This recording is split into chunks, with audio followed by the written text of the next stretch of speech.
Good afternoon, everyone. Thank you so much for joining us today for the Community Conversations with CSH.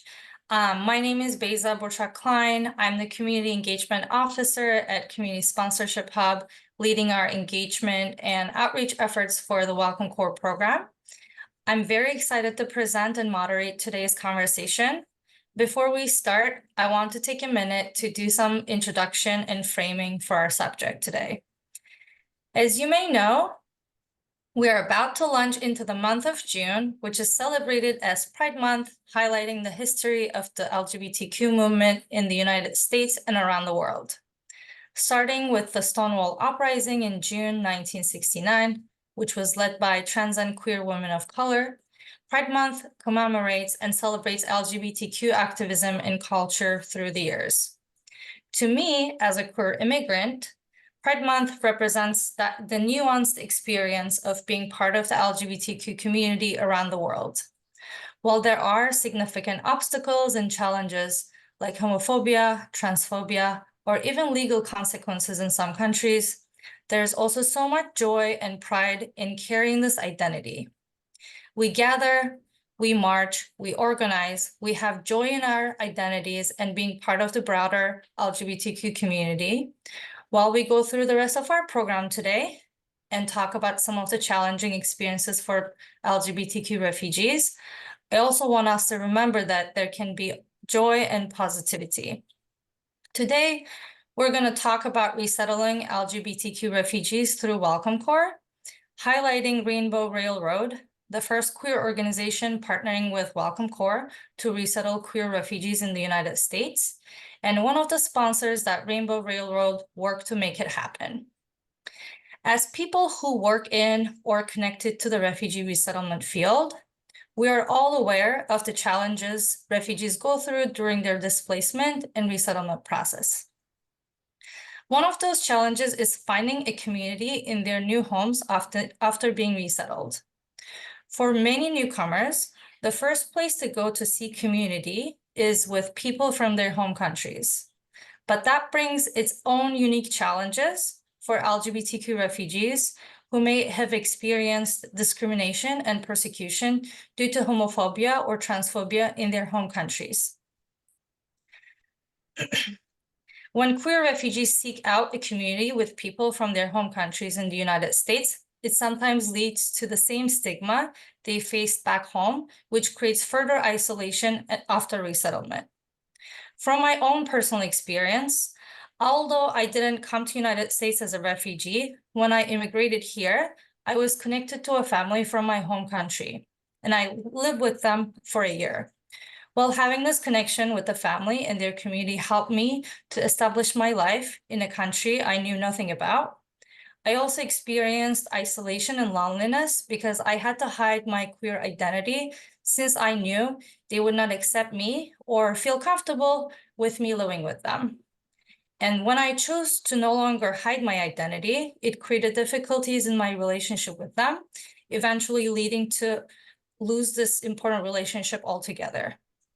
This is why I'm so excited about our topic today, because through the community sponsorship model, Welcome Corps plays an important role in working to lessen these challenges for queer refugees.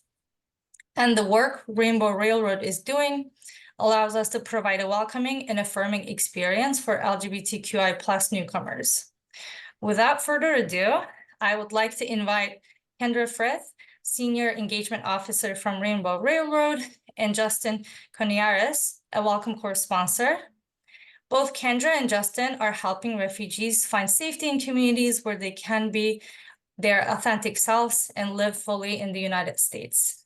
Welcome, Kendra and Justin. Thank you so much for taking time to speak with me today. I'll have you introduce yourself. So whoever wants to go first, can you tell us about your background, experiences in welcoming LGBTQ refugees, and your involvement with the Welcome Corps program? Justin, you can go first.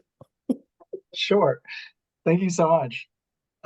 So I really had no background in refugee resettlement. I'm a corporate lawyer. I don't do anything that has anything to do with this.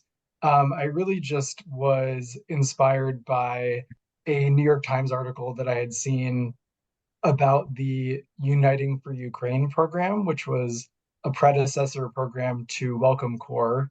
And through that program, my partner and I hosted a LGBT couple that came to the US from Ukraine. And it was a very positive experience for us and for them.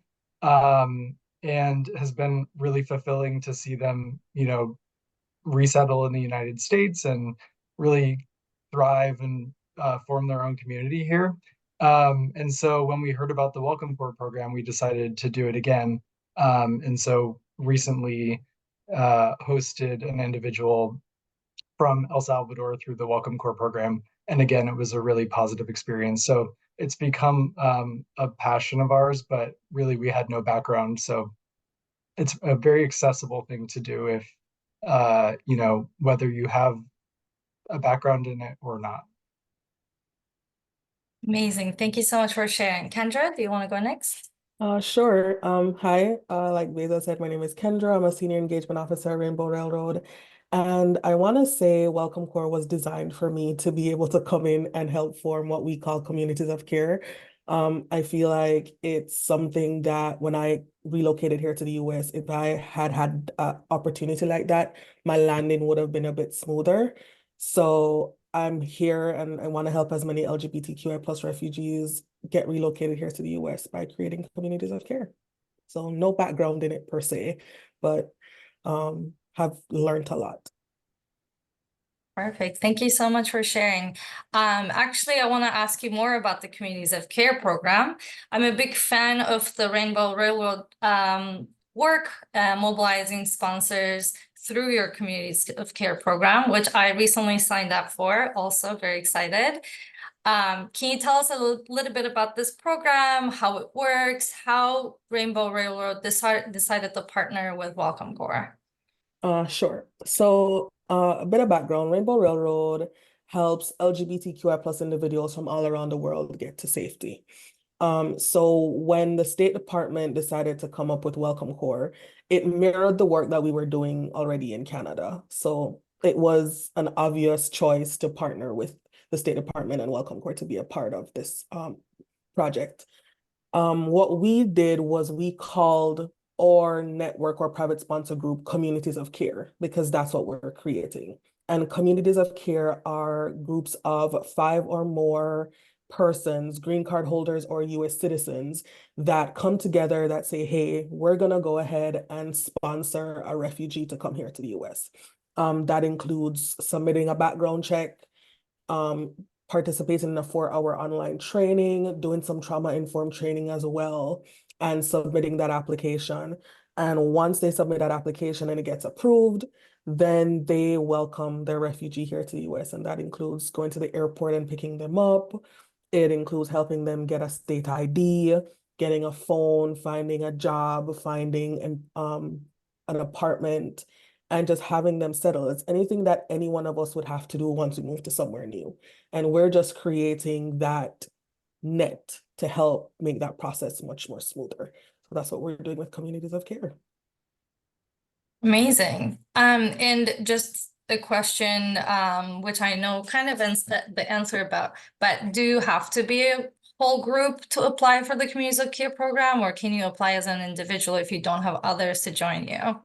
You can apply as an individual, like you, Beza. You don't have a group, but you are willing and able to do this. So you go to our website, click volunteer. And once you go ahead and do that, we will go ahead and try our best to match you with other persons living in the same area that you are, that are interested, to create that community of care to help welcome a refugee.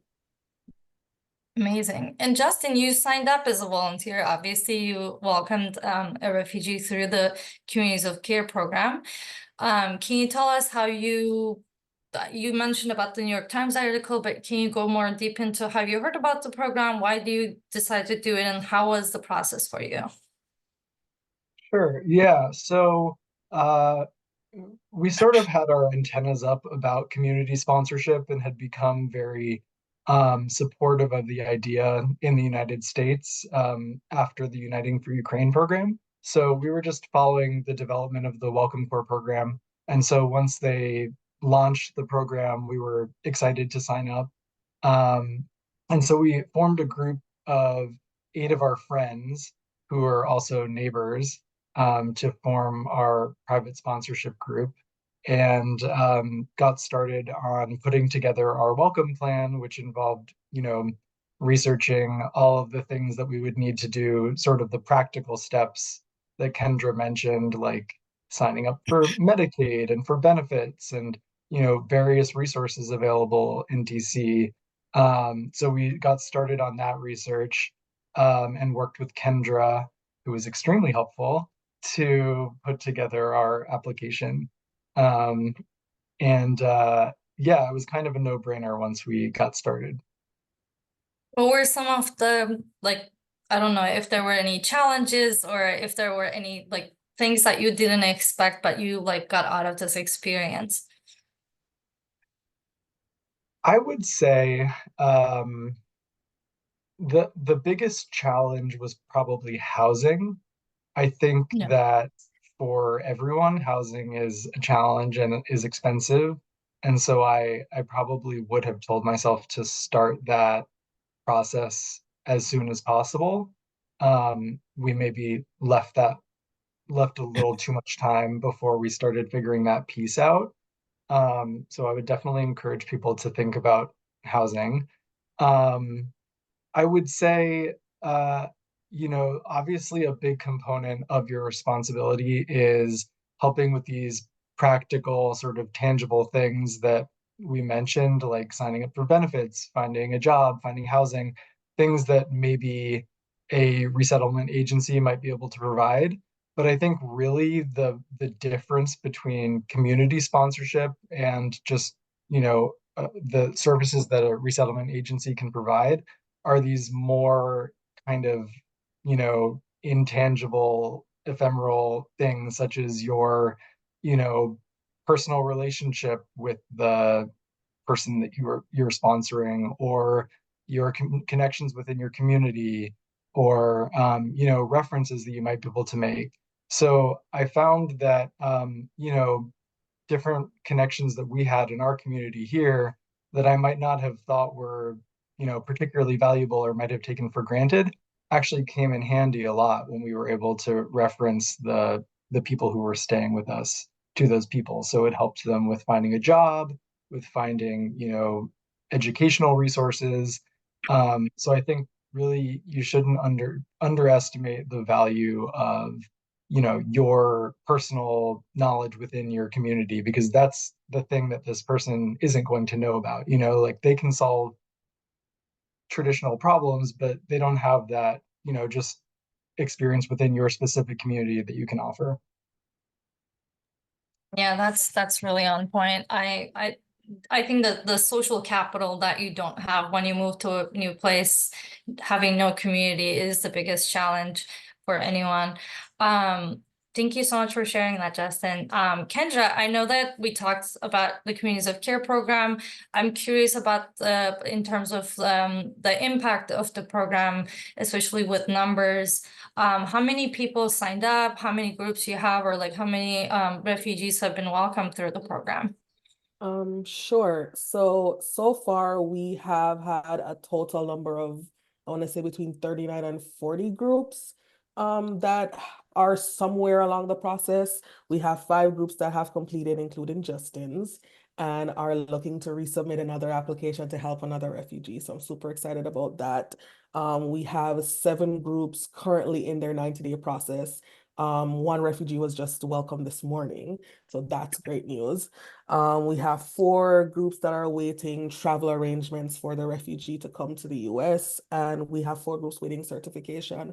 The other groups are somewhere in the orientation formation period, and we're hoping to have those submitted here in the next couple of weeks so we can help many more refugees to come. Amazing. Yeah, that's really impressive. I can't wait to be part of those numbers as a sponsor. in the future. And building in this from this experience for like of welcoming refugees and community sponsorship, why do you think that it is important to have these initiatives for at-risk LGBTQ refugees, especially in the United States or around the world? This is a question for both of you. For me, it's important based off of the work that we do at Rainbow Railroad. Last year alone, we received over 15,000 requests for help from LGBTQI people all over the world. It's illegal in 65 countries to be associated with or a part of the LGBTQ plus community, and that includes jail sentences and in some instances death penalties. So I find that having these systems in place and these opportunities in place helps those members of the community to find some form of safety somewhere else. It's important because we're all humans. It's just so happens that many of the community, LGBTQI plus community, are more vulnerable. So that's why we have people like Justin and others creating groups to help welcome them here to the US. And from my perspective, having hosted these two groups of individuals, I've really come to appreciate how transformative having physical and emotional safety can be. And I think, of course, anyone can offer that to an LGBT refugee, but I think it's particularly powerful to be able to offer that to someone of your own community and receive it from someone of your own community who just as a baseline is accepting of you, and you don't have to question things and second guess things. So I think that there's a lot of value in having a specific avenue for queer people to support other people of their community. Yeah, that's really important. And I guess what I'm curious about, obviously Rainbow Railroad is part of the Welcome Corps program. I'm imagining there are other communities in the United States, especially from the LGBTQ individuals or organizations, maybe looking, to engage or expand their involvement in refugee resettlement or community sponsorship.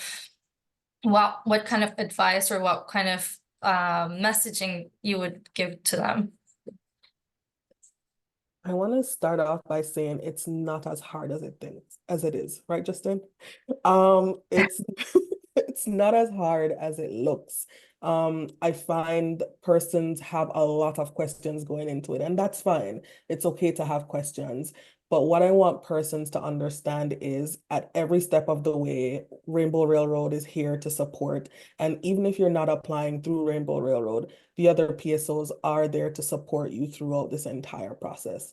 We're very hands-on at Rainbow Railroad. We help with getting replacement social security cards and EAD cards in the event that it gets lost in the mail somewhere. And we're just very hands-on with what we're doing. We're very supportive in it because, like I said, many of us have been victims of persecution being a part of the queer community, and we know what it's like to live with that fear. So becoming a part of a community of care and doing this job, we are very passionate about it.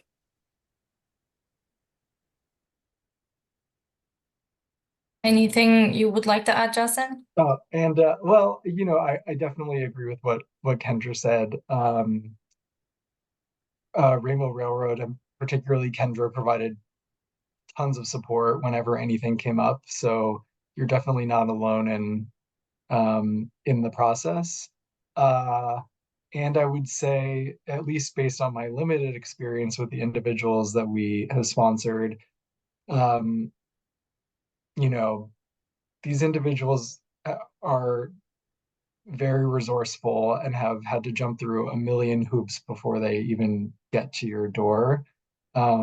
So they, I've found, are able to, take care of many things that the program sort of anticipates you needing to do for them.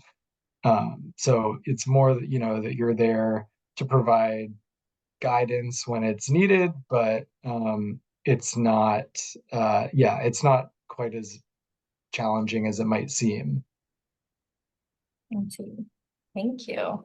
I am curious, as we are going into the Pride Month, what are your Pride plans? I know Kendra, you mentioned some engagements maybe Rainbow Railroad will have, or a campaign.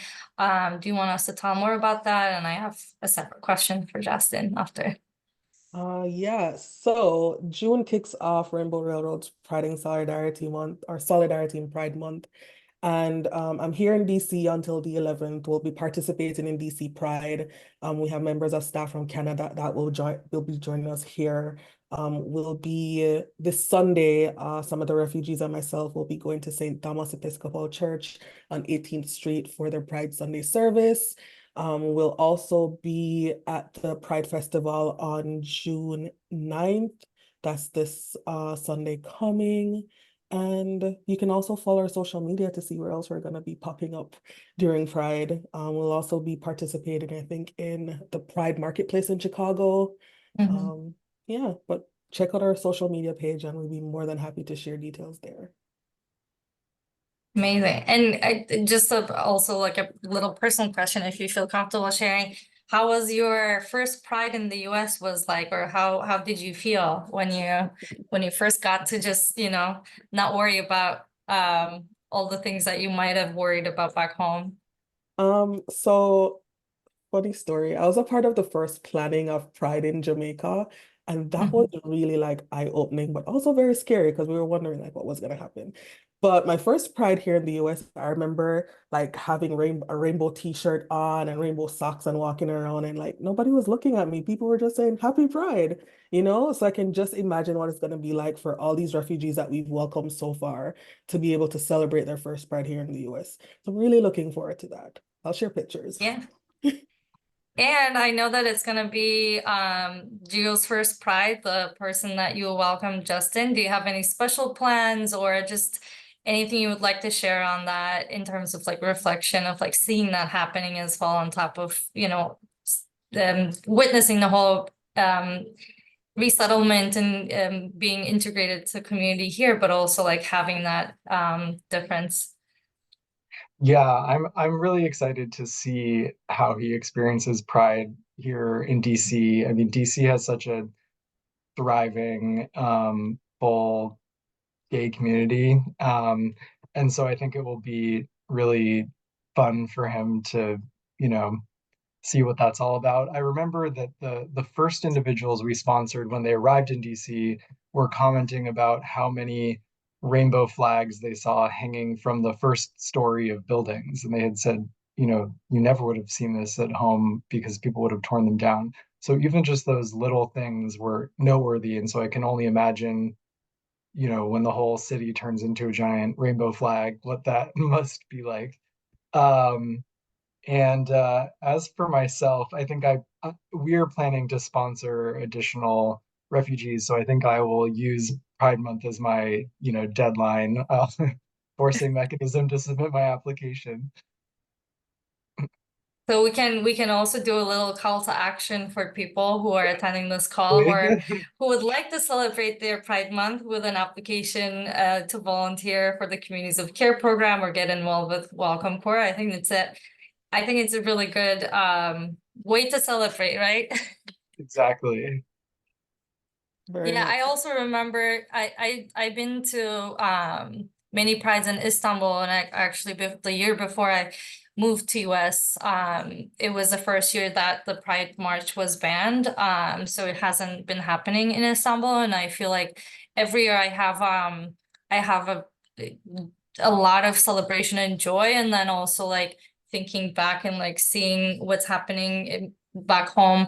But I remember the first Pride, I was also like wearing a lot of rainbows. And then when people were like, Happy Pride, I was like, oh, this is so nice. Like people are just like coming in celebrating. It's definitely like really different experience to experience that without worrying about your safety or well-being. I think I'm very excited for the refugees who arrived through Welcome Corps to experience that. Okay, I think before we open it up for the audience questions, I wanted to ask, I love to ask this usually when I do Q&As. Was there any questions that you thought that I should ask you, but I didn't, or anything that you want to talk about that didn't come up during this conversation? No, not for me. I think you covered it all. I feel like any other questions the participants would ask.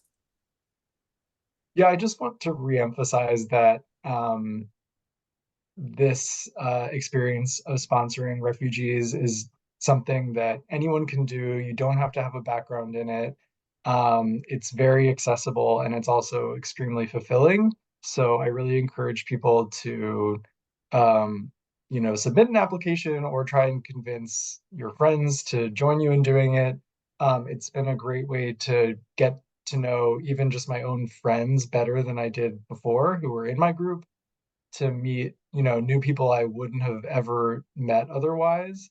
And it's also nice to feel like you're enriching your local queer community by welcoming in new people. So it's really a win-win-win situation. And I think it's only a positive to get involved.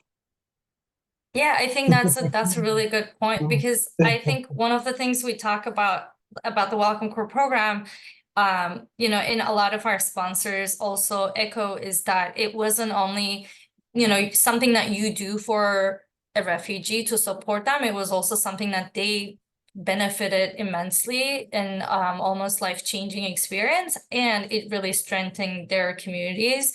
So I guess, like, when I was applying for Rainbow Railroad Communities of Care program to become a sponsor, I felt like, oh, I'm gonna meet for other, queer people who are also interested in and share the same values that I do in this, and that's also gonna be strengthening my community and my connection in New York, where I live, and added of like having someone welcomed in this community. So I think that's a really good point to bring up. I see one question, or we had several questions asked about LGBTQ Afghan refugees, how they can apply for support through Rainbow Railroad. But I think this question goes to any refugees who around the world who might need support, and how can they get involved with to get supported through Rainbow Railroad. So Rainbow Railroad supports LGBTQI plus individuals. So once you are a part of the community, you can visit our website. It's rainbowrailroad.org, and you'll see the request for help banner. They can click that. It's available in multiple languages, and they can submit a request for help form there. Okay, we can add that to our follow-up email for sure after this. Okay, I have one question here.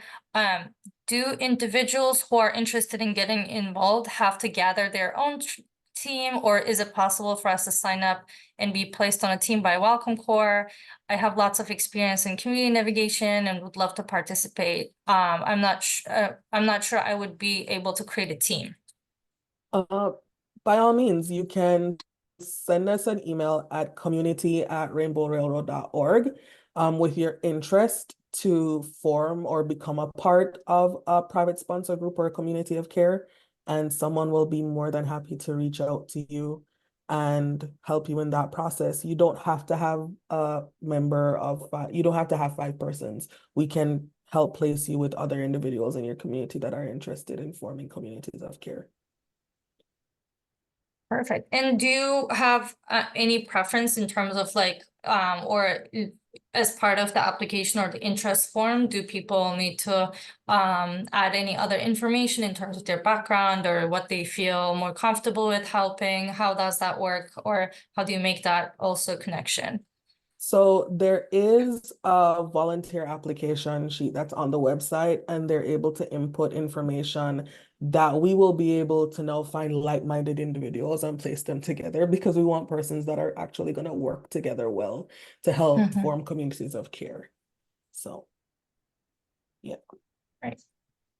Okay, I'm going through, so allow me to read a little, hold on.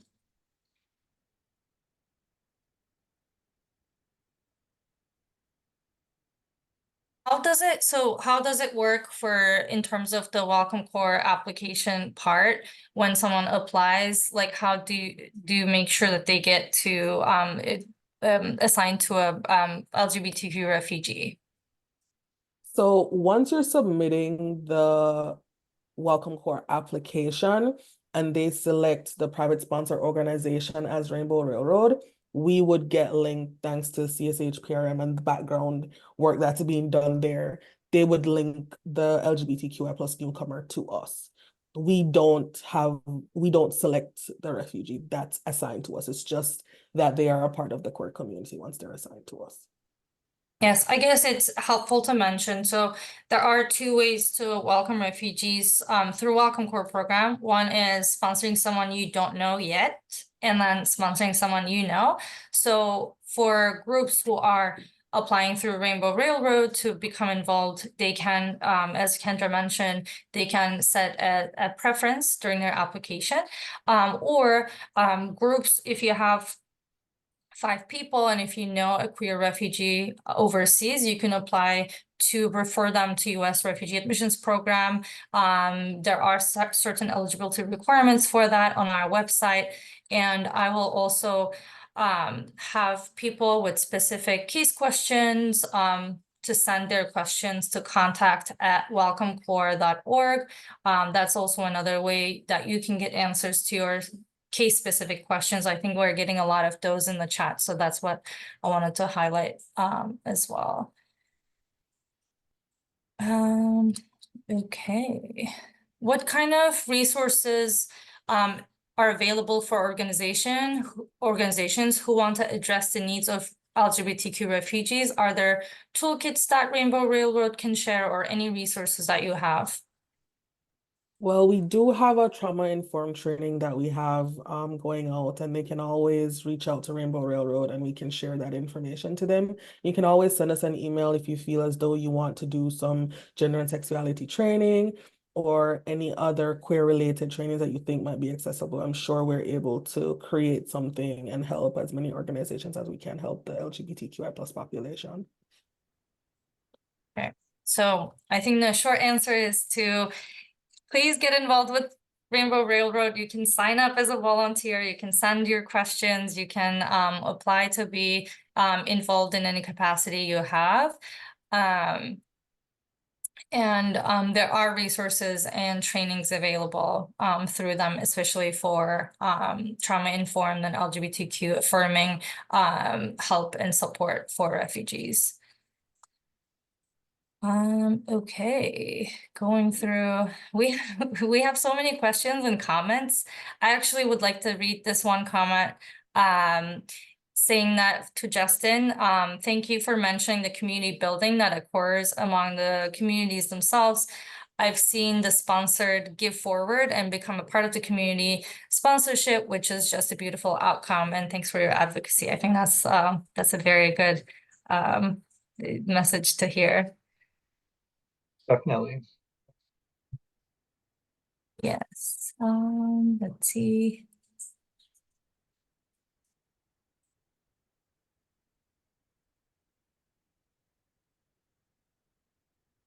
I think we've answered most of the questions that can be answered. Stephanie, do we have anything else that I am not seeing in the chat or anywhere? Or in the Q&A? I see one that says, do you have to be in a big city to sponsor LGBTQI plus refugee? And the answer is no. If you are in a community, big or small, and you think you can form a community of care there, by all means, submit an application or reach out to us and we'll help make that happen.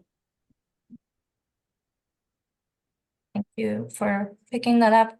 Oh, I think this is actually and I'm curious what you will you know about it, or we'll say, if a person who is LGBTQ and didn't mention on the application, but they are, because they are in a place that's not dangerous and illegal by law, do the sponsors have to submit paper or say something like how those refugees can get connected with the program? I don't really know how to answer that question. I think what I'll do is I'll reach out to my supervisor and see how best we can respond to that. We know it's hard in some countries for persons to even identify as a part of the community. I don't know how behind the scenes that's handled when they submit the application. If after the fact they arrive in the country, then they identify as such. But I can get some research done on that and get back to you all on that. Okay. I have one question just submitted. Will Rainbow Railroad support sponsored teams who apply through the Sponsor Someone You Know program? Not the matching. Once they're applying to support an LGBTQI plus individual, yes, we can. How does that work? How do you, like, They how have to should they get connected? Yeah, they should send us an email, community@rainbowrailroad.org, and we'll start the conversation there.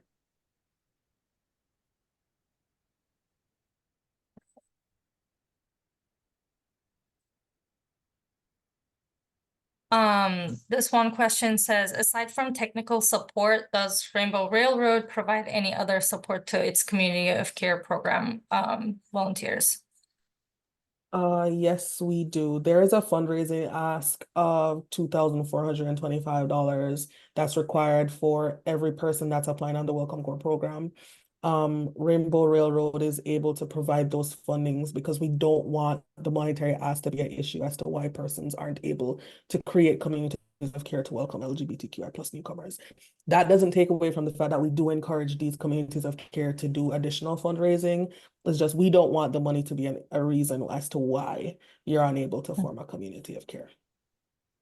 Okay, perfect.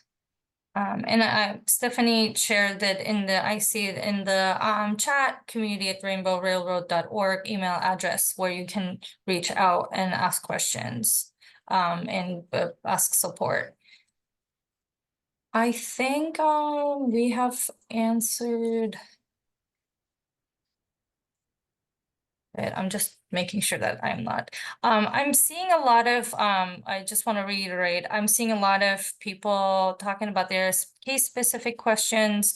For those, you can always reach out to contact@welcomecorps.org. If you have case-specific questions, we are not able to answer due to respect, like for out of respect to your privacy, and that we don't have capacity to answer case-specific questions here. I see, oh, how can I make a background check while I'm in? Okay, that's not okay.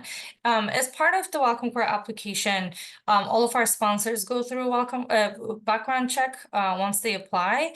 And once the sponsor group also get through the process and certified after the background check and training, then the processes overseas starts, and all the background checks and anything related to the refugee side happens overseas where the refugees are located. So I think that question was asking for that part. Okay, I think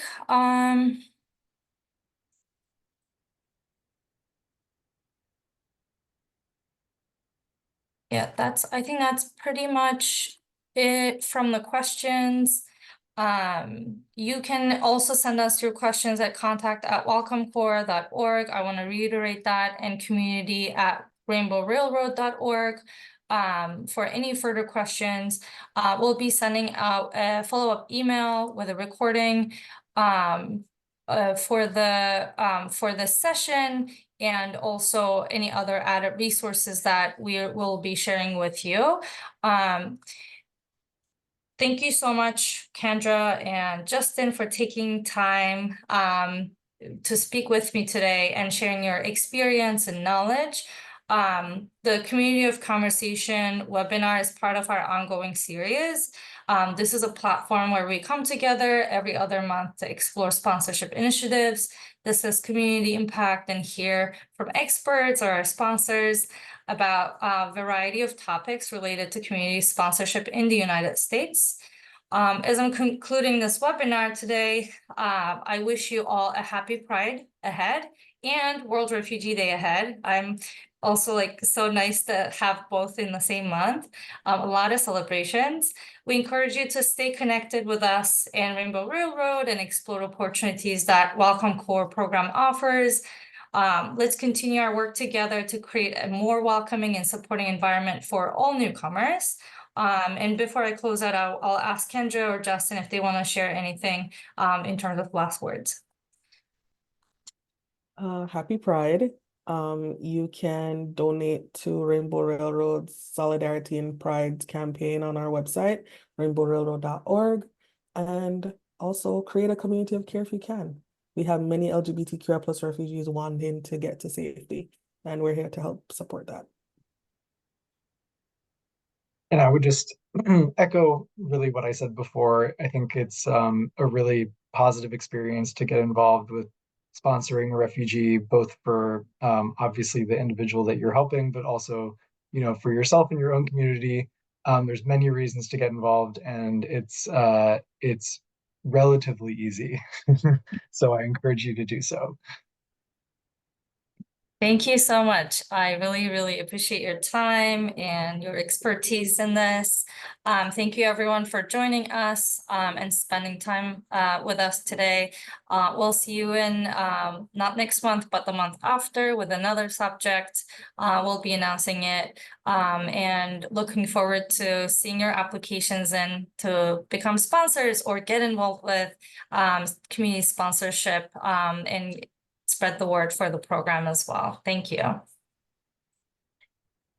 Thank you. Thank you.